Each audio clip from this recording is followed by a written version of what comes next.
এতক্ষণ আমরা দেখলাম একটা ব্যাকটেরিয়া কিভাবে ক্লাসিক্যাল ইননেট ইমিউনিটি এবং অ্যাকোয়ার্ড ইমিউনিটির মাধ্যমে ব্যাকটেরিয়াটা বডি থেকে দূর হচ্ছে। এছাড়া ব্যাকটেরিয়া আরও কিছু উপায়ে বডি থেকে দূর হয়। 1 নম্বর হচ্ছে ডিরেক্ট অপশনাইজেশন।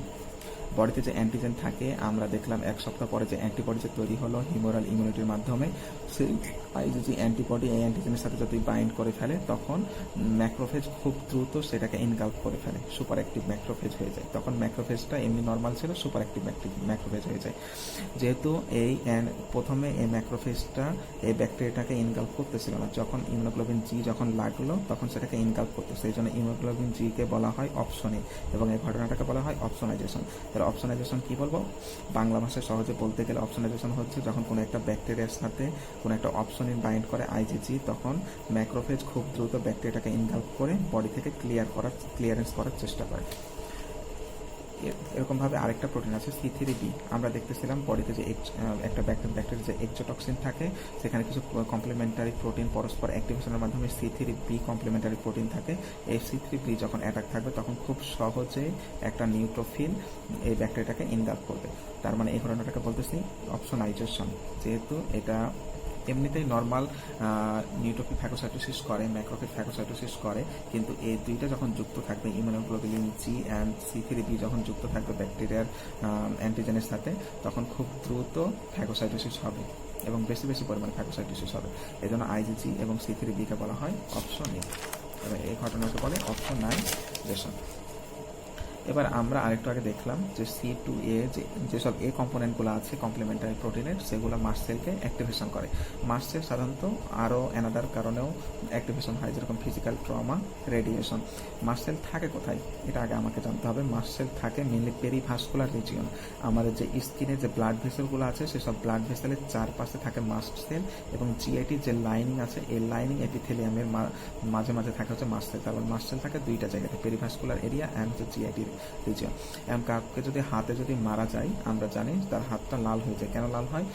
কাউকে হাতে যখন ট্রমা করা হলো, ফিজিক্যাল ট্রমা, তখন সেখানে পেরিভাস্কুলার যে রিজন আছে স্কিনে, সেখানে মাস্ট সেল অ্যাক্টিভেশন হলো, বা রেডিয়েশনের কারণে মাস্ট সেল অ্যাক্টিভেশন হচ্ছে, অথবা কোনো ইনফ্লামেটরি যে কমপ্লিমেন্টারি যে প্রোটিনগুলো আছে এই কম্পোনেন্ট, সেগুলোর মাধ্যমে মাস্ট সেল অ্যাক্টিভেশন হচ্ছে। এবার মাস্ট সেল যখন অ্যাক্টিভেশন হবে তখন সেটা আমরা জানি হিস্টামিন, মাস্ট সেল ডিগ্রানুলেশন হয়ে হিস্টামিন রিলিজ করে। এই হিস্টামিন কজেস ভ্যাসোডাইলেশন। এখন একটা ভেসেলের এটা হচ্ছে একটা নর্মাল এন্ডোথেলিয়াল সেল। যখন ভেসেল যখন ডাইলেশন হয়ে যাবে, তখন এরকমভাবে এন্ডোথেলিয়াল গ্যাপ তৈরি হবে।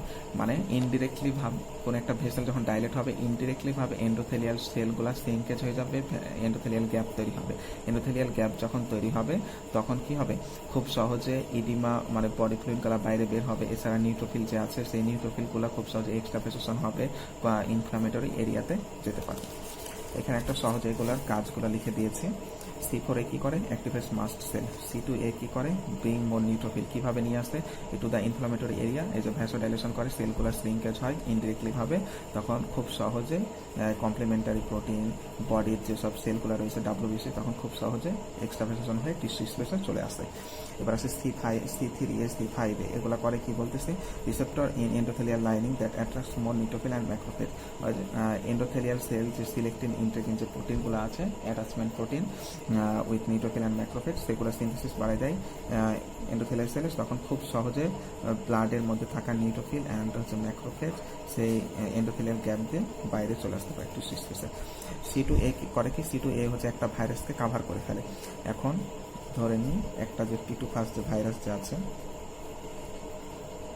এই P2 ভাইরাসকে C2a হচ্ছে এভাবে কাভার করে ফেলে। এভাবে যখন কাভার করে ফেলে তখন সে আর একটা সেলের মধ্যে প্রবেশ করতে পারে না। আমরা জানি ভাইরাস হচ্ছে ইন্টারসেলুলার, অব্লিগেট ইন্টারসেলুলার, সে ইন্টারসেলুলার না থাকলে সে বাঁচবে না।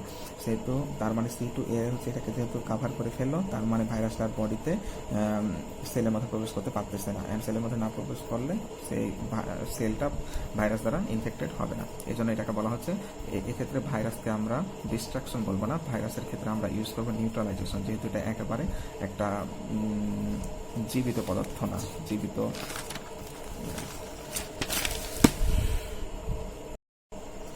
এবার আমরা দেখব এই যে সব কমপ্লিমেন্টারি প্রোটিনগুলো দেখতেছি কোনো একটা ইনফ্লামেশনকে সাহায্য করছে। এখন কোনো কারণে যদি আনডিউলি অ্যান্ড ইনঅ্যাপ্রোপ্রিয়েট যদি activation of the complement system যদি হয়ে যায়, তখন কি বডিতে প্রবেশ কি হয়। প্রথমে আমরা জানবো কোনো কারণে যদি ভাইরাল ইনফেকশন হয়, বিশেষ করে গলা ব্যথা, শোর থ্রোট যদি হয়। এখন শোর থ্রোটে আমরা জানি মিউকোসা লেয়ার থাকে। এখন আমরা জানি মিউকোসা লেয়ারে কোন ইমিউনোগ্লোবুলিন যুক্ত থাকে, ইমিউনোগ্লোবুলিন এ টাইপ। এখন এই ইমিউনোগ্লোবুলিন এ তখন বেশি বেশি তৈরি হবে সেই শোর থ্রোট বা মিউকোসাতে ভাইরাসগুলোকে ধ্বংস করার জন্য। এখন কোনো কারণে যদি এখন এই বডিতে দেখা গেলো যে আইজি এর পরিমাণ বেড়ে গেছে, আইজি সাধারণত লিভার দ্বারা বাইরে বের হয়ে যায়, মানে আইজিএ কে মেটাবলিজম করে হচ্ছে লিভার। এখন লিভার ফাংশন যদি কারো ইম্পেয়ারমেন্ট হতে হয় তাহলে আইজিএ খুব সহজে দূরীভূত হতে, মানে বডি থেকে দূরীভূত হতে পারে না, তখন আইজিএ বেশি পরিমাণে বডি ফ্লুইডে বিরাজমান থাকে। এই আইজিএ তখন নেফ্রোপ্যাথি করে কিভাবে? এই আইজিএ আমাদের যে বেসমেন্ট মেমব্রেন আছে সেটা সাধারণত সেলফ প্রোটিন, এই সেলফ প্রোটিনটার নাম ভুলে গেছি, কিন্তু এইখানে সাধারণত এই ইমিউনোগ্লোবুলিন এটার সাথে বাইন্ড করে, এটার সাথে বাইন্ড করে অ্যান্টিজেন অ্যান্টিবডি কমপ্লেক্স তৈরি করে। এখন আমরা জানলাম অ্যান্টিজেন অ্যান্টিবডি কমপ্লেক্স হচ্ছে ক্লাসিক্যাল পাথওয়ে আছে, সেখান থেকে কি তৈরি করবে? মেমব্রেন অ্যাটাক কমপ্লেক্স তৈরি করবে। এই মেমব্রেন অ্যাটাক কমপ্লেক্স তখন পরবর্তীতে বেসমেন্ট মেমব্রেনকে ধ্বংস করবে, তার মানে টিস্যু ড্যামেজ করবে। গ্লোমেরুলার টিস্যু ড্যামেজের কারণে তখন কি হবে? প্রোটিনিউরিয়া, হেমাচুরিয়া হবে। তার মানে এটা সাধারণত কিছুদিন পরে ঠিক হয়ে যায়। বডিতে যখন ইমিউনোগ্লোবুলিন এ যখন নর্মাল অ্যামাউন্টে যখন চলে আসে তখন এই ঘটনা আর ঘটে না। বা কারো লিভার যদি ভালো থাকে সেক্ষেত্রে এটা ঘটে না। তাহলে কার ক্ষেত্রে ঘটবে? কোনো একটা বাচ্চা যদি শোর থ্রোট হয় ভাইরাল ইনফেকশন দ্বারা, তাহলে সেক্ষেত্রে বডিতে ইমিউনোগ্লোবুলিন এ প্রোডাকশন বেড়ে যাবে। ইমিউনোগ্লোবুলিন এ হচ্ছে নিজের হোস্ট সেলকে, কোথাকার হোস্ট সেল? গ্লোমেরুলার বেসমেন্ট মেমব্রেনের একটা প্রোটিন আছে, সেই প্রোটিনটা হোস্ট সেল, কিন্তু সেটাকে সে অ্যান্টিজেন হিসেবে চিহ্নিত করবে। তখন অ্যান্টিজেন অ্যান্টিবডি বাইন্ড করে মেমব্রেন অ্যাটাক ক্লাসিক্যাল পাথওয়েতে মেমব্রেন অ্যাটাক কমপ্লেক্স তৈরি করবে। ফলে পরবর্তীতে তখন মেমব্রেন অ্যাটাক কমপ্লেক্স তখন বেসমেন্ট মেমব্রেনকে ডিস্ট্রাকশন করবে। এই টিস্যু ড্যামেজ বা গ্লোমেরুলার বেসমেন্ট মেমব্রেন ডিস্ট্রাকশনের কারণে প্রোটিনিউরিয়া এবং হেমাচুরিয়া হবে।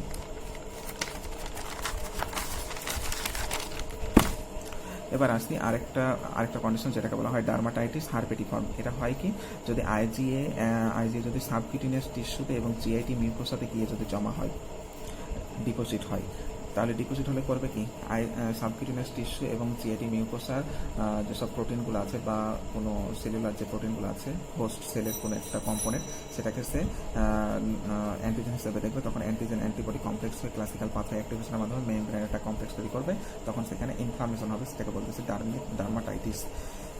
এছাড়া এটা অনেক সময় যদি অ্যান্টিজেন অ্যান্টিবডি ডিপোজিশন যদি ভেসেল ওয়ালে হয় সেক্ষেত্রে ভাস্কুলাইটিস করতে পারে। ভাস্কুলাইটিস করলে আমরা জানি ভেসেল ওয়ালটা খুব ফ্রাজাইল হয়ে যায়। এখন ফ্রাজাইল হয়ে গেলে খুব সহজে পারপিরো হয়।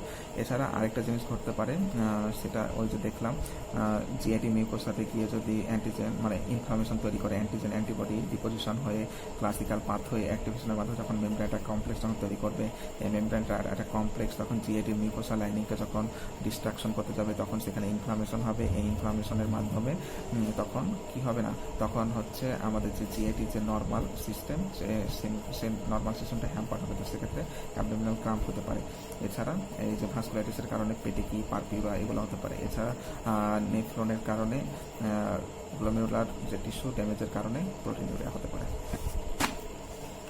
আরেকটা ডিজিজ আছে যেটাকে বলা হচ্ছে অ্যানজিওনিউরোটিক ইডিমা। আমরা জানি বডিতে প্রথমত মেমব্রেন অ্যাটাক কমপ্লেক্স করার জন্য C1 যে প্রোটিনটা কমপ্লিমেন্ট প্রোটিন রয়েছে সেটা প্রথমে অ্যান্টিবডি এফসি পোর্শনের সাথে বাইন্ড করে। এই C1 তখন পরবর্তীতে আদার্স কমপ্লিমেন্টারি প্রোটিনগুলোকে অ্যাক্টিভেশন করে, দেন পরবর্তীতে মেমব্রেন অ্যাটাক কমপ্লেক্স তৈরি করে। অ্যান্ড বডিতে যাতে কোনো কারণে এই C1 প্রোটিন যাতে অটোমেটিক্যালি বা ইনঅ্যাপ্রোপ্রিয়েটলি যাতে অ্যাক্টিভেশন না হতে পারে সেই জন্য আরেকটা প্রোটিন থাকে, সেটাকে বলে C1 ইনহিবিটর। এখন C1 ইনহিবিটরের কাজ কি? C1 ইনহিবিটরের কাজ হচ্ছে এটা হচ্ছে প্রিভেন্ট করে inappropriate activation of membrane attack complex formation pathway.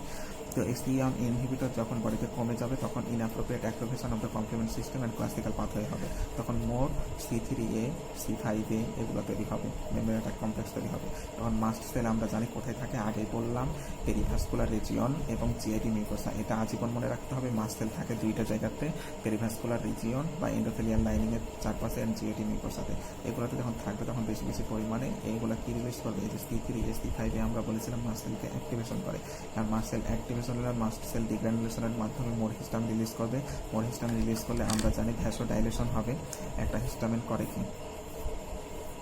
এটা হচ্ছে একটা নর্মাল ব্লাড ভেসেল, এন্ডোথেলিয়াল সেলগুলো একটার সাথে অ্যাটাচ হয়ে আছে।